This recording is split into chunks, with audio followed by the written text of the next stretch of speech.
Hello, everybody. Glad I'm back. Last week I was away. Silvia and I had personal commitments. But anyway, we are here. We are back. And we are eager to talk about the value of life. This is a wonderful topic. Always talking about life, always talking about this blessing we have in our hands. It's good. Luckily, I have these two musketeers with me, and let's do it. Good evening, my dear Gibbons. How are you? Hello, good evening to you. Good evening, Charles. Wonderful to be here, and apologies that I couldn't make on time last week. And good evening to everyone that is listening to us now, or will be listening to us in a future time. And it's always wonderful to be with you all and discussing about spiritism, my favorite topic in the whole world. And today we're going to talk about the value of life, which is something very special and very important for us to think about. So hope everyone is well, and do participate, send your question, make your comment. It's nice to hear from all of you, and may God bless us all. Good. Bonsoir, Charles. Bonsoir Stevan, bonsoir Silvia, bonsoir à tous. Hello everyone, very happy to be here again with you tonight or today, depending on where you are in the world. Very interesting topic, the value of life. Let's try to develop it a little bit in the view of the Spiritist body of knowledge. Good. Okay, let me do my video here. Okay. Show here. Okay, yeah. Let me share my screen, and we can show.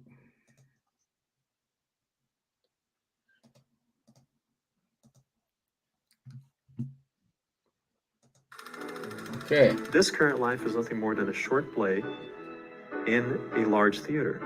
And we focus only on the bits and pieces, the parts that are on the stage. And we forget that backstage, there's a huge production staff that we did not see because we are stuck in the physical body.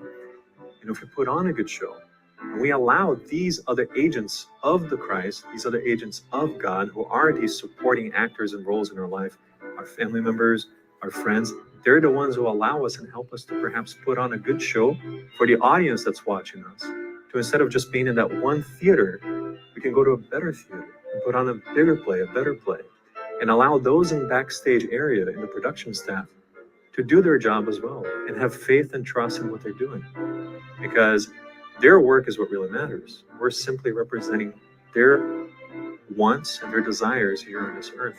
So we have to be thankful for the opportunity to be in this grandiose play, this beautiful play of life.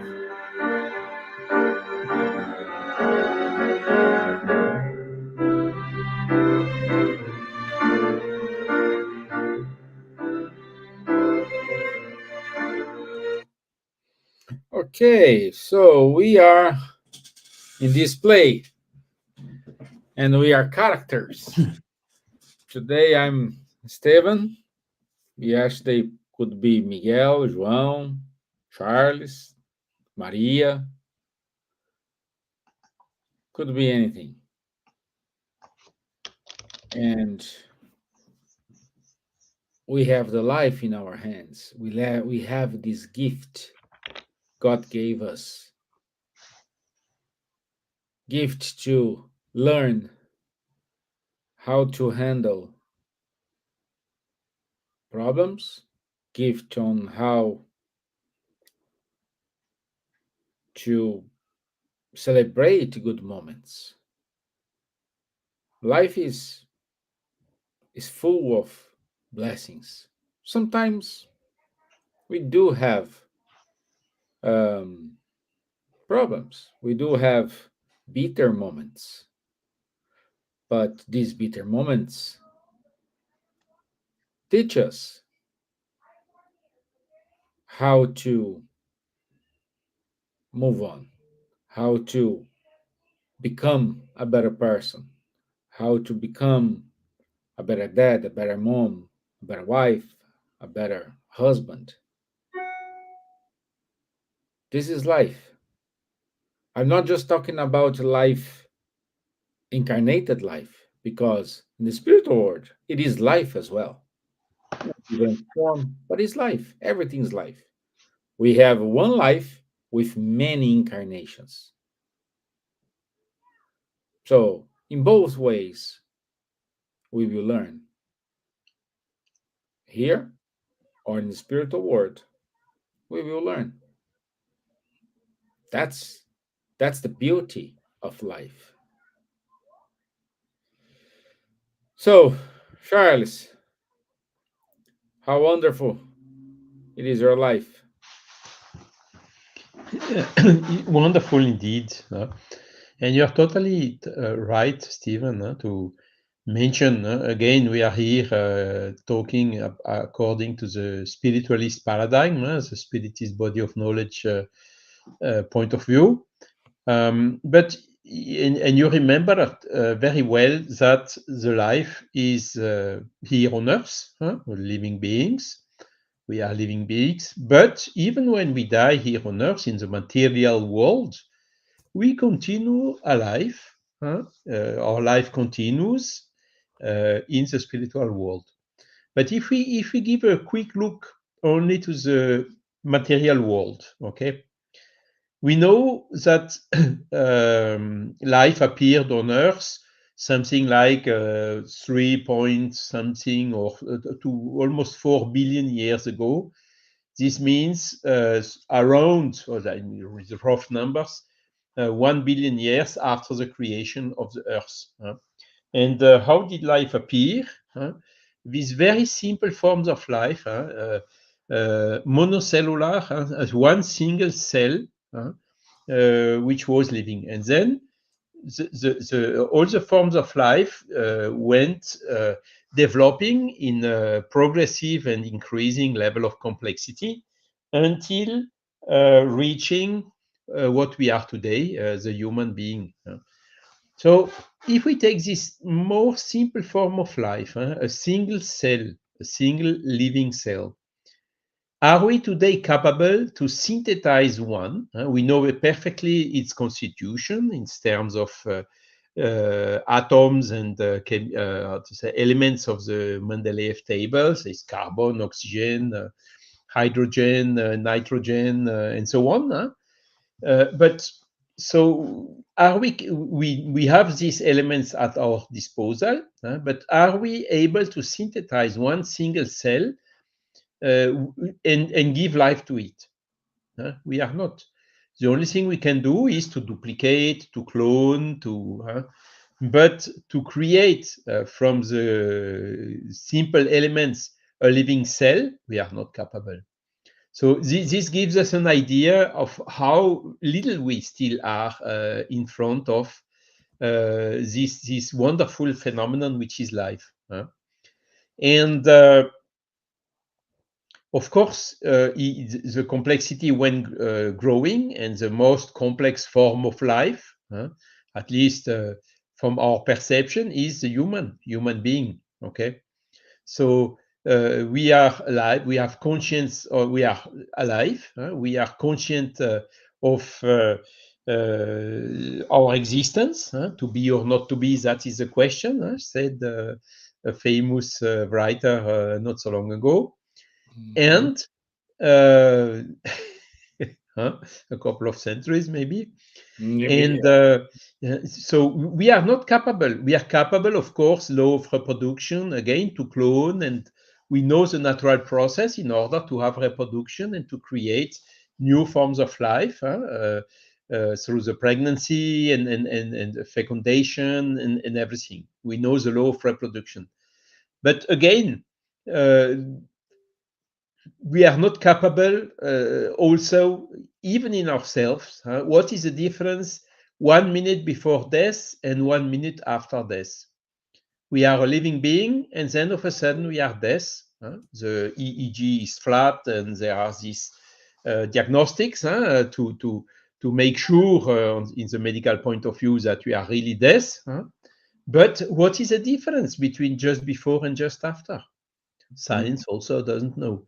But the Spiritist body of knowledge is quite clear on this. The difference is the presence or not of the spirit with its spiritual body.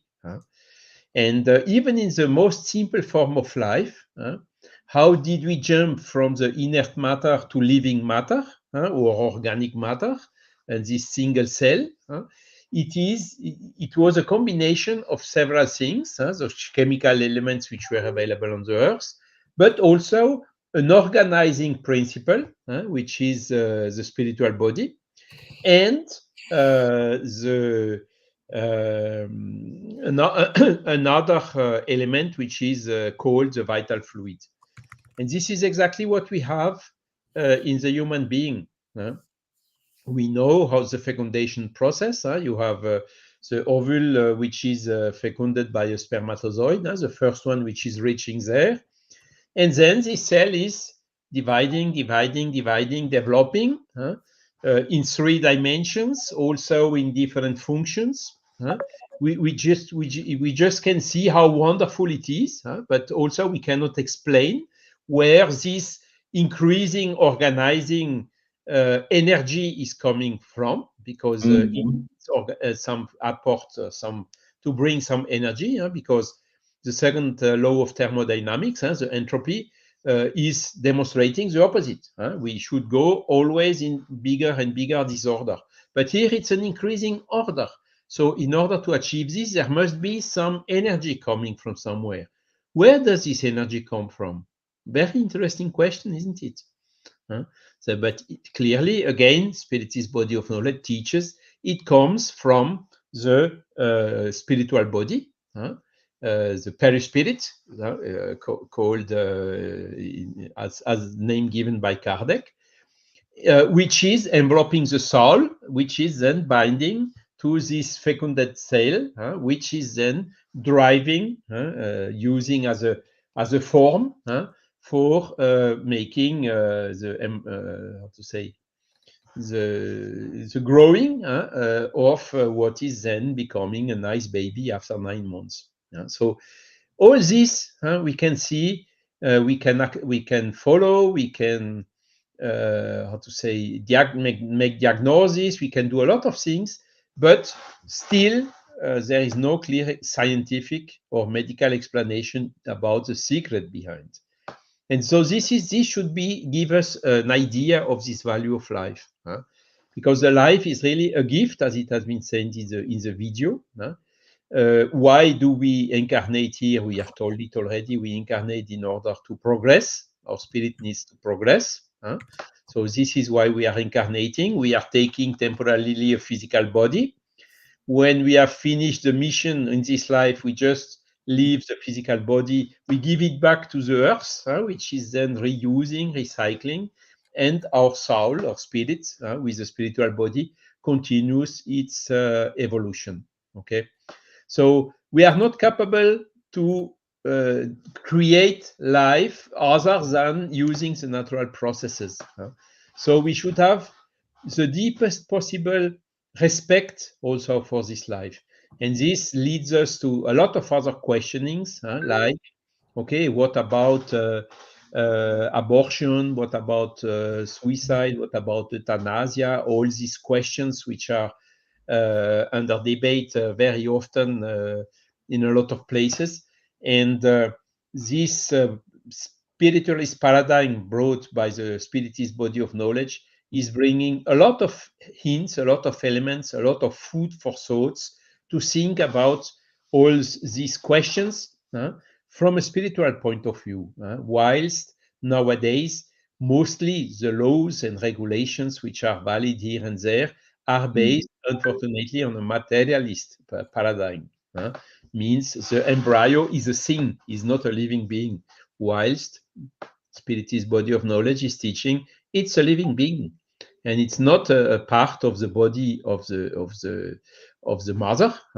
It's an independent body with its own DNA, with its own spirit, which is incarnated there. So this, taken into consideration, gives us a different view on all these questions and showing us the respect we need to have for the life. But okay, let's develop this in a further step. I talk too much. Sorry. No, you never talk too much, my friend. So we do have some questions here already. Elsa put it to us because she got these questions. But first of all, we will give us our introduction. So, Silvia, my dear, how is your life beautiful without Wimbledon? Beside Wimbledon? Well, the championship starts soon, maybe next week. So life gets very busy around here. And it's always wonderful to just pop in, just go down the road for about 10 minutes and I'm there. So yeah, looking forward to that. I hope the weather holds and don't have too much rain. But there you are. So life, I think one of the things that Charles was saying, that's such an important point because science has progressed beyond what we could imagine even about 30, 40 years ago, and they do now can manipulate DNA and all sorts of things, but the creation of life itself is no science has yet been able to do.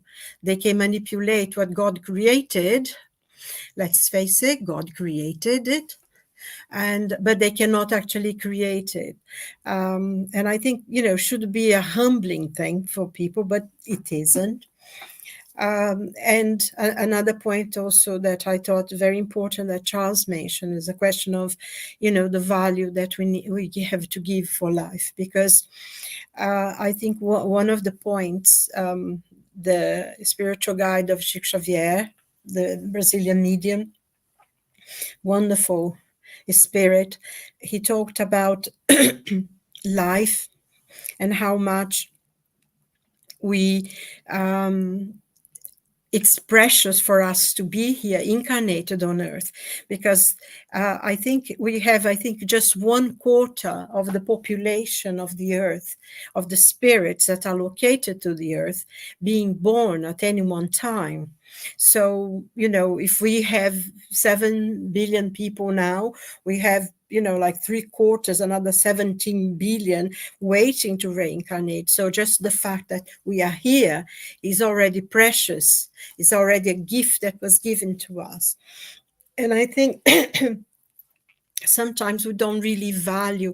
I understand that many people suffer, many people have very many difficulties. But I think one thing that was given by us, for God, and we talked about this before, is the fact that we will fight for our lives. When we are in situations that we feel fear of losing our life, we will try utmost to preserve it. And yet we see so many problems and difficulties, that people, for one reason or another, don't, they forget this because they get involved in their problems, and they forget how special life is. And while you are living, you can solve any problems. And it's very sad because nowadays we have a lot of discussion on euthanasia, abortion. A lot of people feel that is their right, and without getting to the question of what's wrong, right or wrong, and we don't know, each person has their own solution to their own problems. But I think one of the things that, say for instance, in abortion, they dismiss, oh yes, and Charles point out very well that it's a different being. It's connected to the mother just for birth, but it's a different spirit, a different life. And I think we cannot forget that mother, when she was in the spiritual world, gave her acceptance of receiving this child. So in a way, she's almost turning back from something that she herself have already given. Because when we are born, our parents, before they were born, they already had the commitment to receive us. So I think this, thinking in terms of the spirit, this is something we needed to remember, that you're turning your back on something that you have accepted to do. And also, whenever you see many discussions, people don't talk about, but life is a conception. Is not after the baby grows and when he's born. No, at the moment conception, life starts there. And I think it is something we need to think about. And also, the question of euthanasia, how many people think they don't want to suffer, because I think it's very much thinking about the body and the material side of our body. We seem to forget many times that dimension, the spiritual dimension of a being. We are eternal beings, we are we have one life, many existences, but one life. And I think, as Charles pointed out as well, we're here to progress. That's the reason why we are giving the new opportunities and to improve our spirit, to improve ourselves, to learn things, to have new experiences. So this is very important, and it's so sad when people think, oh, they will not suffer. And they forget that when they go to the spiritual world, only their body died. Their spirit is there and will go through quite a lot of difficulties, if they have cut short their lives. So it's something to think about, and to whenever decision people take, and without judgment, because we at the very end, we are the ones who have to answer for ourselves, and we're not here to judge or anything. But I think it's very important to remember, to think of ourselves. And it's so sad, because last week I had to go out to visit someone. And we, last Thursday, actually, it was last Thursday afternoon, I went out and we came, we went by tube and we come out of the tube and we went to see a few sites because showing this London to a friend. And when we went back to the station was closed. And, they had a little message that they had a problem with the person in the trucks. So there was a suicide in a train, in the tube last week, which enclosed all the tubes and everything. So we had to come back by bus, which was really bad, lots of people. And, maybe just an hour before, we came in and out of the tube, no problem. And it's so sad when this happens because it's such a shock. That a precious life was taken so quickly without thinking, And but I think ultimately we will fight for our lives, and we see examples that, when I'm thinking very much about that accident that happened in the 70s in the Andes, that a group of people, some of them died and everything, and they did the utmost to survive, and some of them did. When you think about, hostages that are being kept in the most tremendous, horrendous situation, and they fight for life. And, someone that, a friend of someone, a relative of a friend of mine, she was caught in that nightmare that happened in Israel, and lots of people were shot, and she hid for 5 hours underneath the bodies of people who had been killed, to survive. So I think given certain situations, we will do anything to hold on to life. And it's so sad when, someone takes their life. And I think when it happens, because they are not themselves, They really beyond, something is hurting them so much that they cannot thinking clearly. Because when we do, we will not give up our life so easily. So hopefully, we pray, and that people will live and enjoy and be grateful, because it's such a wonderful thing, really, isn't it? It is. It is indeed. Uh, yeah, I remember that story from this airplane who was missed in, I think, Chile or something like this. So we have a bunch of questions here today, and let me start here. Let's give a hello to our friends who are online. Hipólito Rebolo, Daniela Mercy. Also, she wrote, "Death of a body says more of life than the birth of a new body." I agree. The value of life would be more balanced if the acceptance of birth and death were considered the same and more normalized as in some countries. I grew up in Sicily, and since little child were exposed to death, wakes with our loved ones and neighbors. You learn very soon to accept the full circle of life in the same way without too much fear and anxiety. Day of the Dead sounds be more important all over the world. Thank you. um this Thank you. One thing, Daniela, she wrote something. I don't quite understand what she means. That suicide is part of a contract of life to learn and to teach. I can't quite understand what she means by that, because suicide is never part of our lives, of a contract with our lives on earth. When as a spirit, we are here to live our lives. And sometimes we have a lot of difficulties and a lot of pain, and some people suffer more than others. But we don't suffer any more than what we accepted, and whatever we go through. I experienced that we requested. God does not impose on us the difficulties that we go through, those many difficulties and pain and suffering, and we have asked for those experiences. I think sometimes we Mhm. forget that. So I'm not quite sure if that, you know, Yeah. suicide Okay. is never So a contract. Yeah. you were right to us. Meanwhile, let's go to one of the questions I have here. The first question.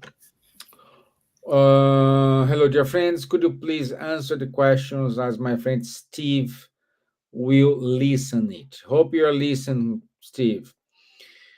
Would that karma be within the current life or carried over several lifetimes? Who Yeah. want to take that? Spiritist body Carl? of knowledge does not use this expression karma because of an idea of fatality which is behind it. And indeed, it comes mostly, the notion of karma comes mostly from India, where we find some extreme position about it. For instance, this guy is here in the road, homeless, in the misery, but it's his karma, so we shouldn't help him because otherwise we would interfere to the karma. So spiritist body of knowledge is absolutely against this. I think this is an exaggeration. We should, when you have the opportunity, help everyone independently of this notion, because the karma has an end. And who knows that we are not the one in order to make the karma designed by God, in order to make the karma stop for a given person. So we prefer to use the law of cause and effect, or the law of action and reaction. It is more, how to say, it's a little bit softer, albeit it's also quite a strong natural law. Because we have the free will, as we have explained it also in the previous life, but we cannot go against the laws of nature. If we jump through the window, we will fall down. We cannot say, no, I don't want to fall down anymore. But once you are in the air, without not anything below you, you will fall down. This is simply a law of nature which always prevails over our will and our free will. So this is why this when we have done something wrong, we have somehow to go through three phases. First, we have to take conscience and to regret what you have done. Then this is where this notion of karma starts and the law of cause and effect. We will feel in our own pill, we ourselves, what we have made the other, what the suffering we have caused to the others. And the third stage is to repair the damage we have caused. So this we will have to do. But to answer to more specifically to the question of Steve, we can do it in one life, or we can do it over several lives, depending on the level of difficulties of what we have to do, or also the level of gravity of the mistake we have done. Good. You want to compliment something, Silvia? No, I think Charles explained really well, because although he said maybe soft law cause and effect, because I think for us, from my understanding anyway, the idea of karma is the idea of punishment, that you are punished. And I think very much in the teachings that the Spirit has left us, reincarnation is not a punishment. It's lessons that we need to learn, to redress wrongs that we have committed in the past. And the idea of cause and effect, which is very, very important, because we have free will to do whatever we want, but then we need to be prepared to harvest everything we planted. So we can do everything, but also we need to be able to take all the consequences of what we have. And I think one of the most important things in the teachings, in the Spiritist teachings, is the fact that God is forever merciful, forever. It's ourselves. We are the ones who, when we've done wrong and we realize the wrongs we've done, we ask for new opportunities to readdress the wrong, to be with the people that we wronged in the past, new opportunities. So it's not a punishment, a new opportunities for us to learn, to reconnect with people. And this is extremely important point, and it is in what sometimes Spiritism differs from something. We don't believe in punishment. We believe, we accept that this opportunity is new thing. And I think one thing reminds me, André Luiz, the Spirit André Luiz in the book Nosso Lar, he says that when we die, we face the mirror of our conscience. And in the Spirit's book, I think in question 621, when Kardec asked the spirits, where are the laws of God written? And they say, in your conscience. So we ourselves ask for the lessons that we need to learn.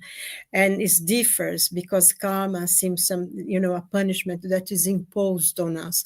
And that's not quite, is much subtler than that. And I think, sometimes it's easier. It would be easier if someone, go there, you're going to be punished now, rather than we having to face our own conscience and say, oh, I've done wrong. And sometimes we don't accept that we've done wrong. So we stay in the spiritual world sometimes for a long time, making one mistake after another, coming back, making mistakes. But the day will come that we will change, because that is another thing as well that the Spirit teaches us, is that not a single soul will be lost. We have one destiny, which is light, which is improvement. We are spirits of light. We are created by the light of God, and that's who we are. And until we flourish and we learn and we do everything ourselves, so that we have the value of the things we've done. And I think Charles was talking about Shakespeare, and it reminds me also, in the play, I think one of the best plays of Shakespeare, King Lear, the first part, he says, when we are born, we cry that we have come to this great stage of fools. And when we think about sometimes the learning that we have in the spiritual world, everything we commit to do when we are here, and we want to do this and want to do that, but then when we come here, we change our mind. We think life is too hard, it's going to be too difficult, And I think it is really, it really makes sense. We come to this great stage of fools, but there we are, and should be grateful for that as well. So that's it. Wonderful. Yes, and I would add, Stevan, that even God does not punish. God does not punish. No way.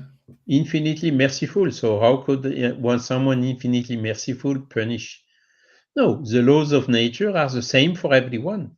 So we are punishing ourselves if we are not in, or if we are in wrong with the laws of nature. So it's as simple as that. And answering also to the question, karmic law is not superseding human law and justice. I think natural laws are superseding human laws and justice, because human laws are human, so still embedded with the imperfection of human. And the more the human are growing, the more these human laws are coming closer to the natural laws. You see, a lot of things which were legally authorized not so long ago are today not authorized anymore, because with our progress of our knowledge, we have seen that this is not fair, or this is not okay, or this is not good, or whatever. Slavery, for instance, was legal 200 years ago, and it's not legal anymore today.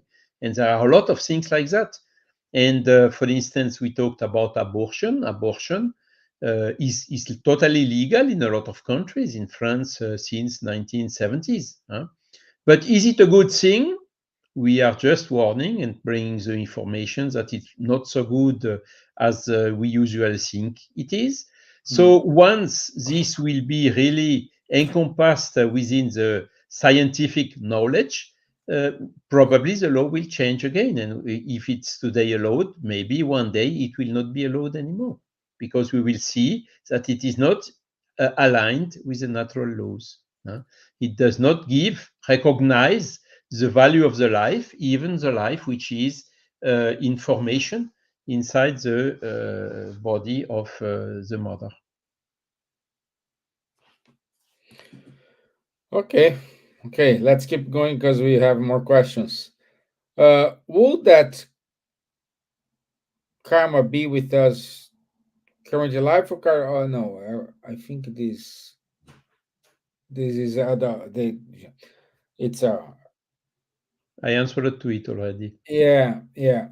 So would you say karmic law supersedes human laws and justice? I like that question. This is what I just answered. Yeah. Huh? Yeah. Economic value used to quantify the benefit of avoiding fatalities. No. Yes. So this is another important thing. Today, there is a value of a human life, which is sometimes used as a reference.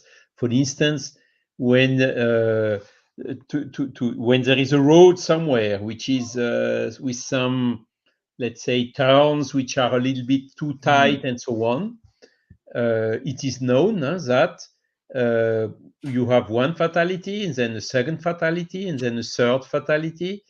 And then there is a kind of a value which is given to this fatality in order to invest, in order to rectify the turns and to make the road less dangerous. So there is a kind of a value which is defined here or there for some criteria. But I think it stays quite confidential, because again, we cannot put an economical value to a life. But sometimes we can understand, for instance, during the pandemic, during COVID, there was just 10 spaces for 12 people. So who are the two which will stay outside? So the doctors, the medical staff, they need a criteria to apply in these cases. And here we are touching something very delicate, which is called meta-ethics. It's like, for instance, we have now more and more this automatic driving system from the cars.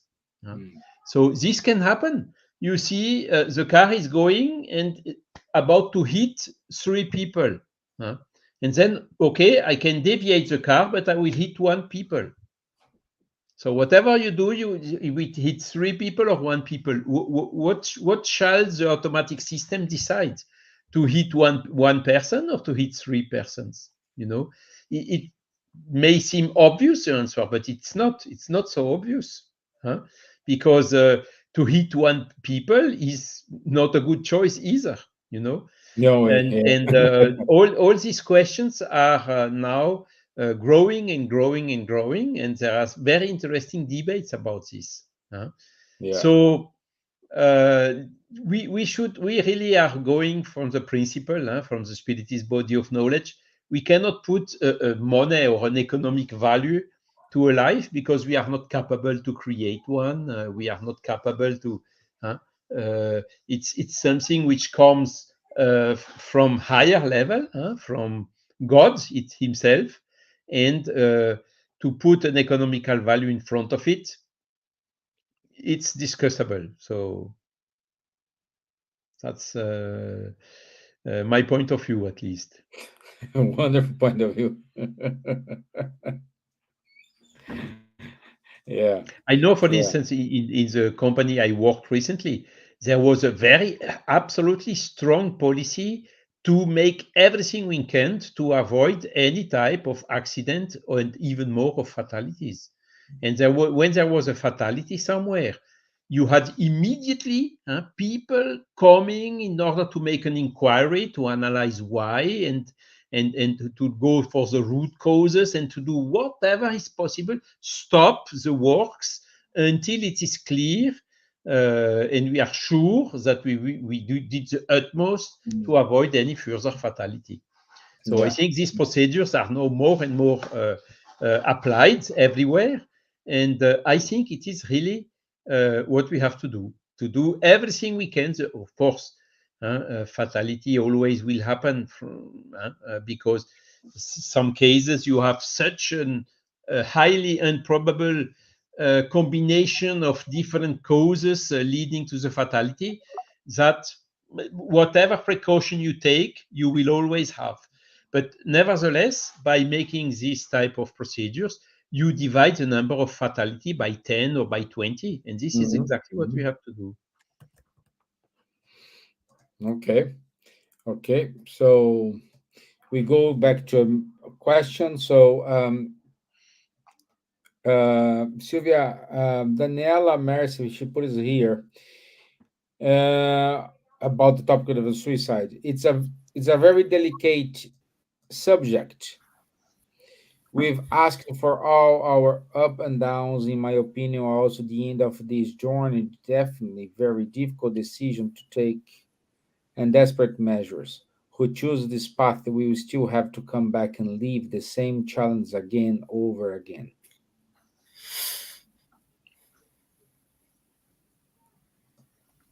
Well, I think, as you said before, suicide is never part of the plan. Absolutely never. And I think the same challenge again, it's a bit good because we will have, upon the difficulties that we tried to avoid, the ones that we created. Because of all the things that we can do, the taking of our own lives, it's the most difficult thing that we would have to face. having said that, I think one thing that is very important for me in understanding about spiritism is that absolutely nothing is written in stone. The laws of God, they exist, and we sometimes we make mistakes in living them, and that's when we suffer. Because there is a question in the Spirit's book where say, why? So when, and the Spirit's answer, when you go against the laws of nature, which are the laws of God, is that when we create our own suffering. And I think there is always everything. Suicide is a bad thing to do, but each case is will be judged in its own merits. A lot of things will be considered. It is not the same thing for everyone. Every person will be judged in for their own merit at the situation that happened, and there are different nuances on that. But having said that, again, we will always have to answer for the destroying our lives, because we really begged to have a life here. So, and once we do, there is nothing that's so terrible that to justify it. And of course, we know that there is a lot of suffering, there's a lot of pain. Sometimes the person is not even aware of they doing. There is a lot of spiritual influence. We know that as well. There is a lot of things in life that people think they cannot cope with. But if we each, I think we, all of us, each and every one of us, without exception, there are times in our lives that we think we can't go on. I'm sure that all of us at one time in our lives thought, oh God, I can't go on. May I die now or something. But we get that strength, and especially if we pray or something, ask help from other people, or we go through it. And when we look back, that becomes such an important point of learning for us.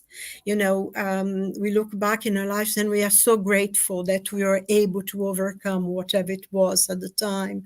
So this is very important as well for person to know, because we're not only going to see go through the things we had to go through in the first, but then we have something extra to go through it, and becomes harder for us sometimes to having to cope that, especially if we already created a weakness there. And I think I like to, I'm not judging absolutely in any way whatsoever, because as I said, we have no idea what a person is going through, how much of their own consciousness is into it, how much are they being guided by negative forces and everything. So things will be judged themselves. But if we within a power of reasoning, if we can stop ourselves from going through and doing something that's so painful, because also it's not only the suffering that you go through, and there is a lot of spiritual implication that not comes here now for us, but also the family. There is an incredible suffering for the family who's left behind, the questioning and the pain and the despair that's left behind. So there is a lot to consider. And of course, as I said, maybe they desperate measures. Yeah, desperate measures, but ask help, ask people for help, ask God for help. And if we can overcome some of the difficulties, we'll be able to look back and say, oh, thank God I've done something. Even if you don't believe in God, you say, oh, I'm so glad that I was strong enough to overcome that. Because it's always when you go, I think is the point of going to that crossroads, isn't it, that we go. And which path do we choose? Which path do we choose? And I always remember that poem of Robert Frost. It said, I came that morning to that road, and they were fair and both fair, but I chose the one less traveled by, and that made all the difference. And I think, in thinking about the journey of our lives, I think sometimes we need to take the road less traveled, but that's the one who will make the difference. So, yeah. There is Yeah, you're simple like totally that. right, Silvia. And I Yeah. think the studies are showing that most of the suicide, I think 90% or something, can be prevented just by because the person committing suicide does not want to end with a life. Most of the time, the person want to end with the suffering. So if it's physical suffering, there are some medical treatments which is possible. If it's moral suffering, there is some people just going, listening, offering help, just offering a hand or giving a hug or whatever, talking, listening to the person, and so on. And we could avoid 90% of the suicide just by this prevention, helping the people to give meaning in their life, to recognize the value of the life. These are the best prevention. Yeah. Okay, so I think we have time for just one more question. Let me see here.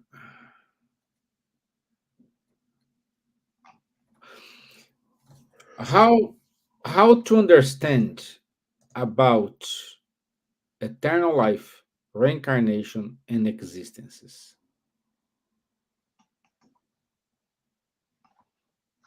It's not so complicated, this one. Eternal life is we I mean immortal life, to be more accurate. We have been created as a human soul, simple and without science, without knowledge. This is all of us have been created the same way. huh? But then we are not eternal because we had a beginning. Eternal is normally what has no beginning and no end. But we can also understand eternal as immortal. So we will, once we are created, death does not exist. The life goes on. And the reincarnation is necessary at our level of evolution we have today. I still need to incarnate in a physical body in order to progress.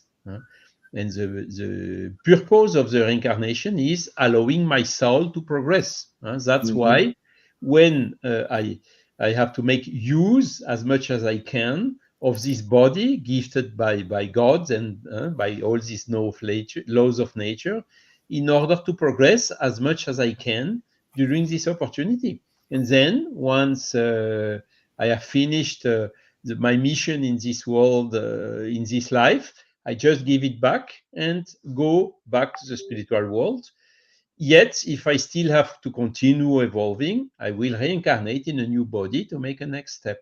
So this is how we can understand this immortal life, reincarnation, and existences.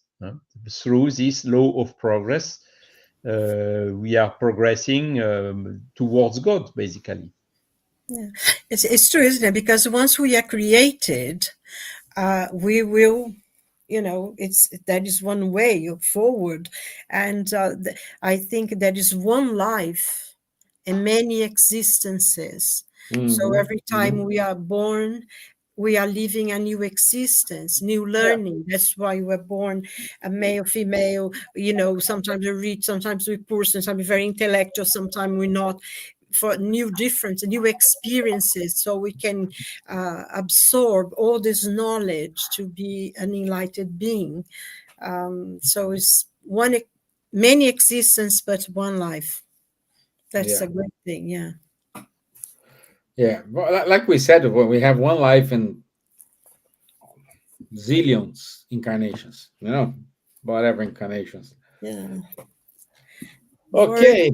Time. Huh? We've already been going through it for quite some time. Some of us have already been in exile. to this Yeah, beautiful exactly. planet Earth. Yeah, So now we have to sort of pick up ourselves up and go forward, you know. anyway. Okay. Let me see. So Saul Walters is with us. Thank you, my friend, to be here. Rialia home. Luviem. So Daniela Mar said, thank you for this interesting important discussion. So good. Thank you. Thank you. Let me see. I think we finish with the questions. See? Huh? Job done. Then, Yeah, this is good. Time flies, it's already 3 minutes to finish But our time. Steven, if I just may add as a kind of a finishing word, is so we understood now the value of life. We understood the need of life, of being reincarnated in order to progress. Huh? To progress towards what intellectually, with increasing every time more our knowledge, huh? And also morally, to become every day a little bit better person than we were the day before. Okay, so this is the future of our humanity. Huh? So we should really go away from all this selfishness, excessive pride, violence, and so on, and to go to make all our efforts possible for being peaceful, fraternity, solidarity. Because this is the only sustainable future. It is the future of our humanity. So this is really what we have to cultivate, and this is really what the Spiritist body of knowledge is really making us understand and encouraging us in this way. Yeah. Life is a blessing. That's Exactly. it. In whichever situation, if you're incarnate or discarnate, life is a blessing. Enjoy it. Live with it. Learn how to deal with it. So, we have announcements. Let me put it here. The announcements. No, wrong announcements. Yes. Okay.